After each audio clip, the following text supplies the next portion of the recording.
Welcome to the Tech Tracker Podcast, a webmasterradio.fm production, featuring news, commentary, and analysis of issues and happenings surrounding the South Florida new tech community.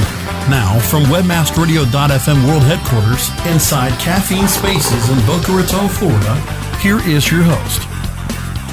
Thanks for joining us for our premiere episode of the Tech Tracker Podcast, produced by webmasterradio.fm. For all of you that are supporting and interested in the South Florida new tech community.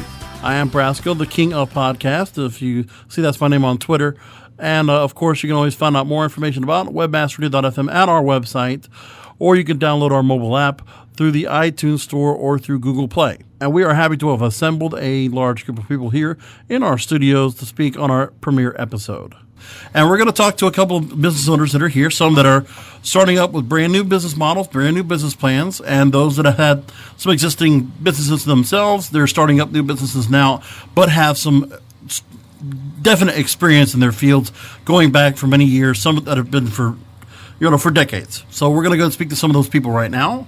Let me go and join our panel that's just joined us this evening here. First of all, let me go ahead and speak with...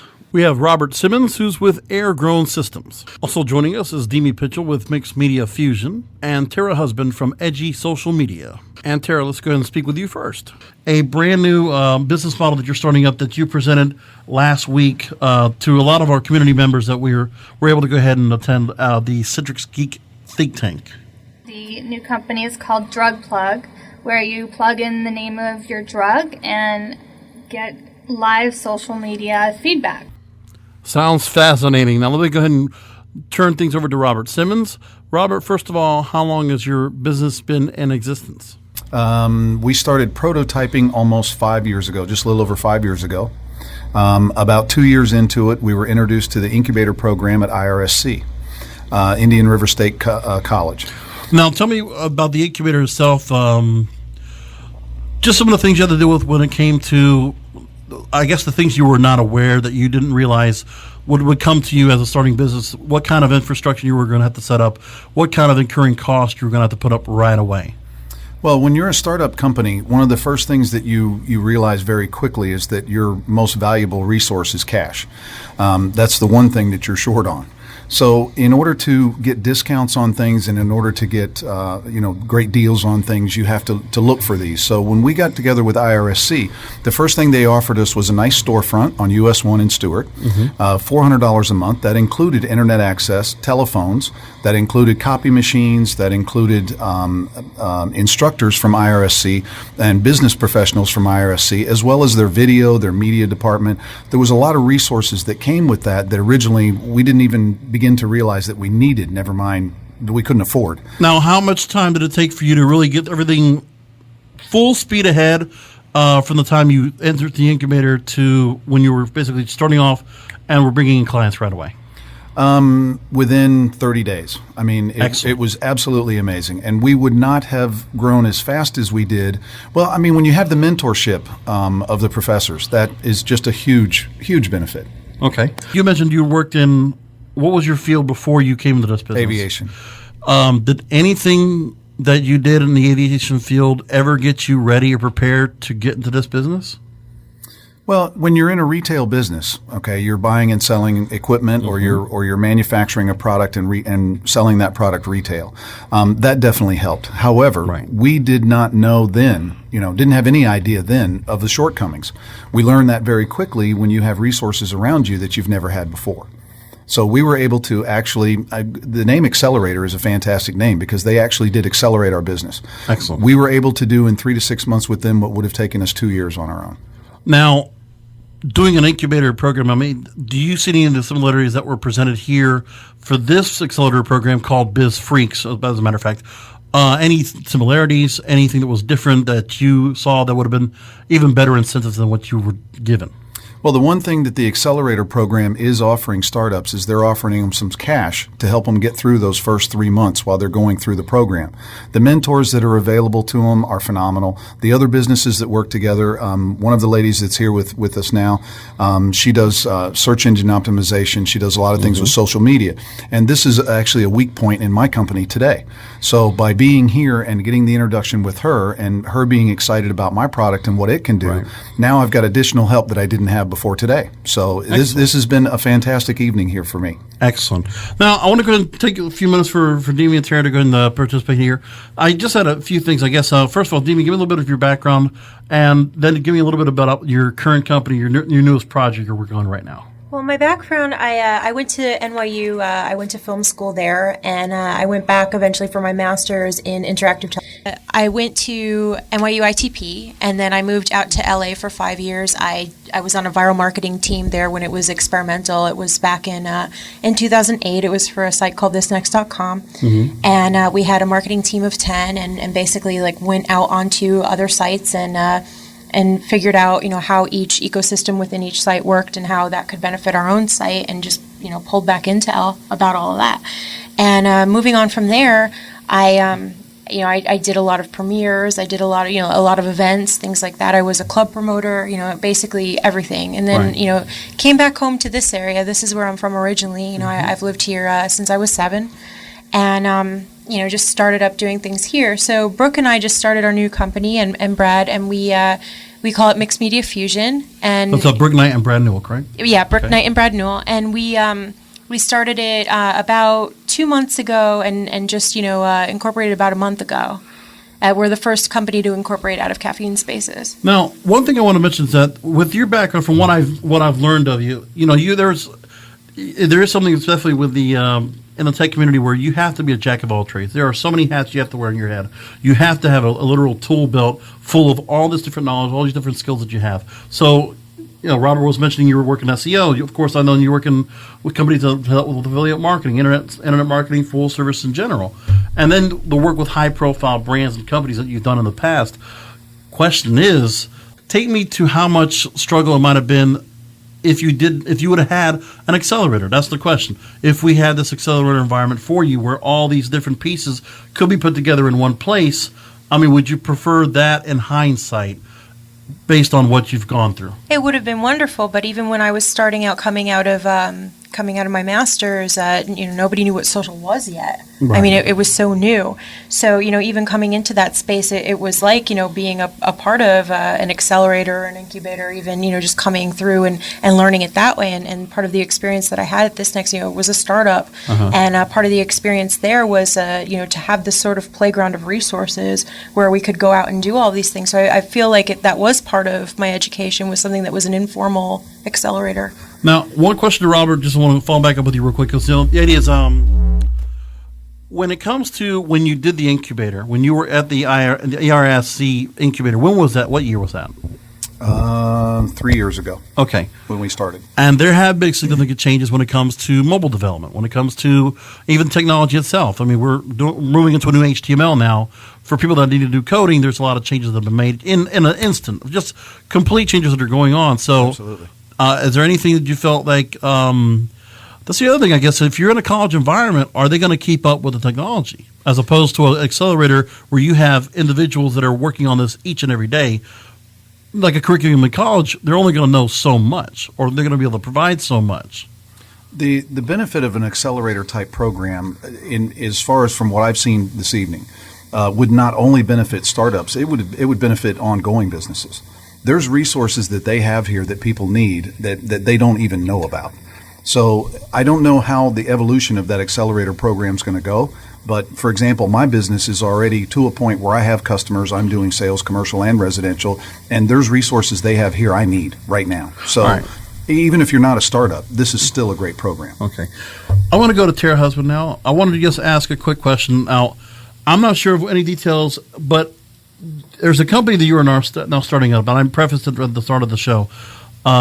You're doing something now where you're going to be building a new company from scratch. And you are looking for investors to help you out to go ahead and support and build this company. Give me a little bit of information about what this new company is going to be. Well, this company is going to be built out in phases, and I'll speak mostly to the first phase because it is the lean startup phase. I'm using the lean startup method, which means we can test it at a really small scale in order to make sure that it has high profitability. So it's not like I'm looking for $1 million or $2 million like some people are, or 500,000 like some pitches were. It's a really small amount, so we can test on a really small database that we're building in Hadoop. It's almost ready. We're pulling in some social media data. First of all, give me a little bit of information on what Hadoop is. That's a platform I'm not familiar with myself, and maybe some of our listeners could get a little understanding. Just whatever you can give us that can kind of give us a little bit of in layman's terms. Hadoop, I'm just learning the programming language myself. I've been watching some videos, and it's one of the platforms that our competitors use in order to plug in. Customizable. It's not anything that every other platform, every other business can use. It's something specifically for this medical field. Not exactly for the medical field, but for big data. But you can build it in a really small module in order to make it grow bigger. So we can test it kind of easily on a small scale and have the data filtered through. I'm not the data architect and the data scientist. I'm just, but it's really exciting. And then we can start analyzing the information that comes through it. And so you plug in the information and, we are going to be able to check and see what happens to that data. And now we are doing it on a really small database. So in the orphan disease industry, which I found a lot of people don't know what that is, but it's what the CDC or what we're trying on Changus. It's a disease that was talked about in Forbes last year. That is a kissing disease. It spreads through kissing, and not very many people know about it, but they're getting really concerned about it. And Mono is not. Yeah.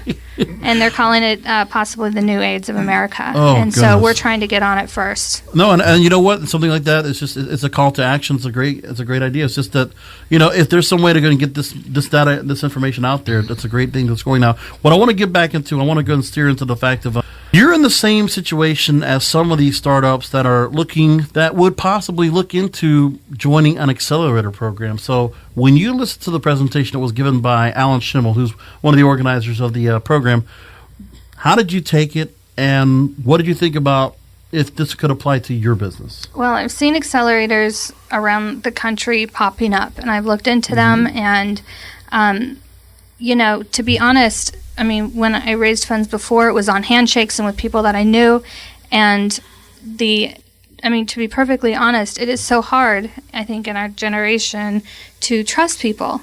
And that's one of the hardest steps in this, to think there's a whole group of people that would really want to help me.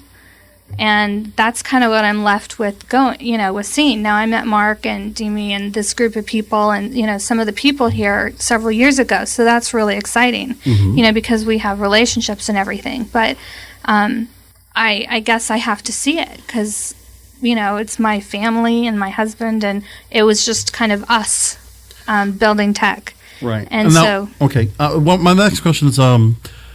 when it comes to, and I mentioned earlier on about the Geek Think Tank, you had a chance to present a business plan for what you're going to be doing. You competed against two other companies, and it was basically to go ahead and try to win funding.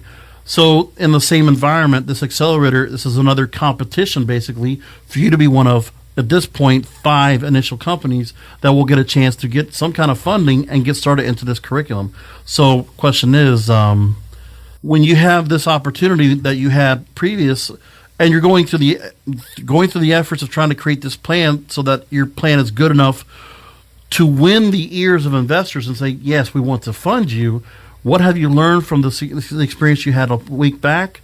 And when you go into this environment, what could you tell people that might get to be in this accelerator? What do they need to do to make sure their business plan is ready? Your pitch deck is really important. So I think that is... having a customized pitch deck and have people helping you with that is extremely important. Having your numbers perfect is extremely important. I think having relationships with the people is important too.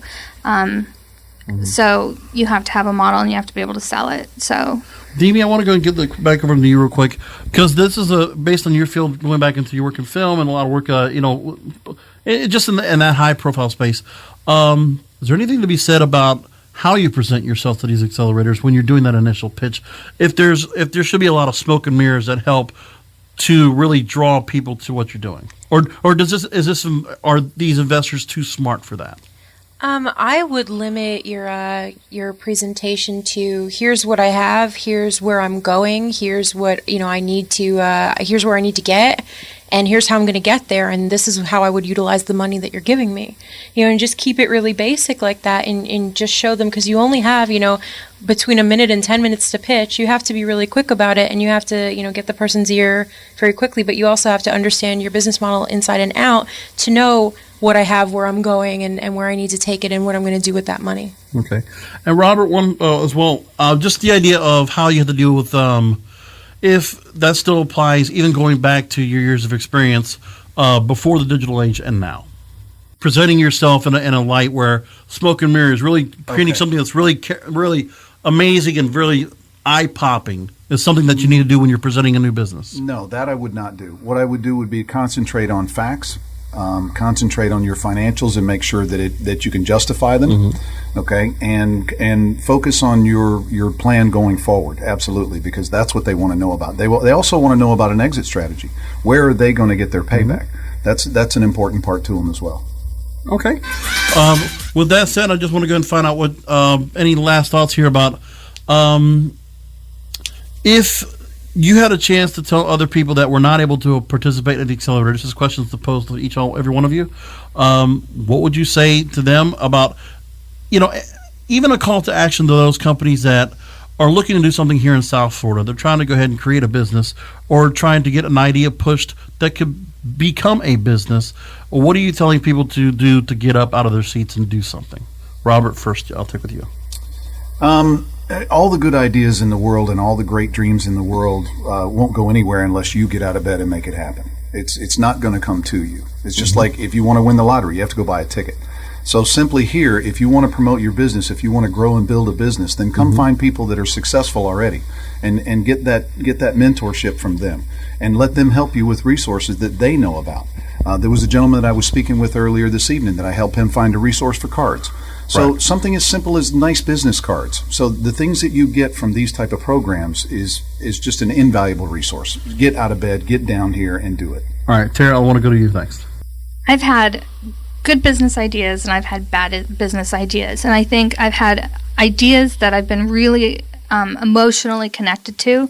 And even though they weren't the best ideas, I think you have to learn how to figure out if your idea is good really fast. And if you can't test it and tilt it and make sure that it's good, then and have people talking about it and creating that buzz, then you have to be able to let it go and not waste years on it and get your next one out there, and learn through the process. I mean, I'm trying to learn programming through this process so that I can be more skilled, continue to be more skilled and keep building those skills. So there's no loss. There's just big gain for this industry. Absolutely. But, so build something that can tilt. Don't just build, Demi, I'll go and leave the last words to you.